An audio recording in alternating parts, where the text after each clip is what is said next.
Let's check in with Sarah. She is in Ashland right now at the neighborhood. Sarah, I am so interested to hear what the neighborhood is all about. Go ahead and introduce this to us and what they do and tell us all about it. Well, Taylor, Rob, I heard your conversation at the top of the show. Why do you think I got out of there? Okay, that mouse is not going to get me here. But no, I'm just kidding. But here, no mouse here at the neighborhood. But like you guys said, I am here at the neighborhood in Ashland, Kentucky. So many people probably thinking, okay, I know what my neighborhood is, but what is the neighborhood? So I'm going to pull in Todd Young. He's the director of the neighborhood. And Todd, for those who don't know that are watching right now and they're like, what is the neighborhood in Ashland, Kentucky? Can you explain it to me? Yeah, I'd like to first explain what it's not. So we're not a handout without accountability. So what we do is we have 9 nonprofits under one roof here, and we give you basic needs to help move you to productive lifestyle. So again, when there's movement through the neighborhood here, we are not just a handout. One thing that we talk about here is, if you give once, you elicit applause or appreciation. If you give twice, you create things that are expectations. If you give 4 times, you create or elicit accountability and stuff like that, but you give 5 times and you create dependency. So we don't want to be that enabler. So we do provide basic needs here, but we also have a program that moves you through and gets you where you need to be.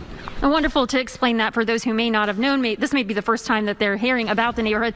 You guys, I'm standing really what is on the main boulevard of the, neighborhood per se, and we're seeing things like this is the drop-off. Right behind me, you're seeing the dressing room. There's an Ashland community kitchen over here to my left, and right behind me, it's something called Clean Start, which, obviously the dressing room, clothing services, the kitchen, we're talking basic needs, food, clothing.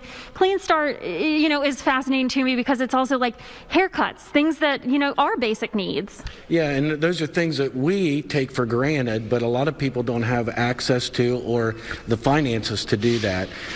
We see a lot of people that come out of incarceration that have basically nothing when they come out. So to get them a haircut, to get them cleaned up if they're on the streets, to give them an opportunity to have mail and receive mail so they have a permanent address.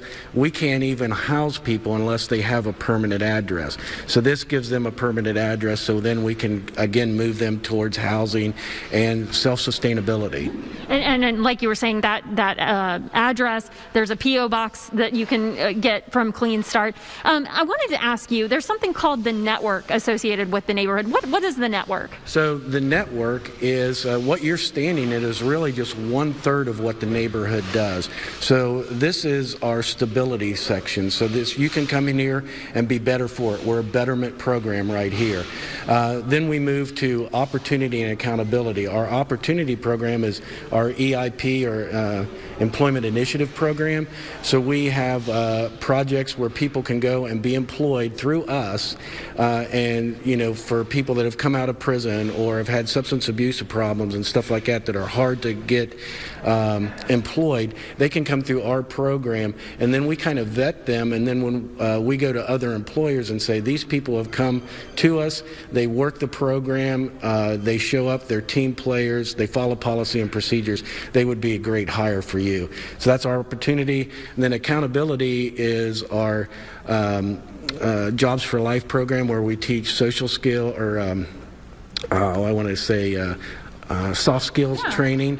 It's an 8-week program that you are in while you're going through the Employment Initiative Program. So much offered here. I know also we were talking about the drop-off earlier. It's a place for youth who maybe have had, some issues in the past, and it gives them a place to talk to people. So we still have a lot to talk to Todd about. We're going to come back here in a couple of minutes, give you a different point of view here in the neighborhood, and also talk about how the neighborhood's hoping to become a sounding board for nonprofits really across the tri-state. So I'm going to send it back in to Taylor, to Rob, but you're not done with me yet.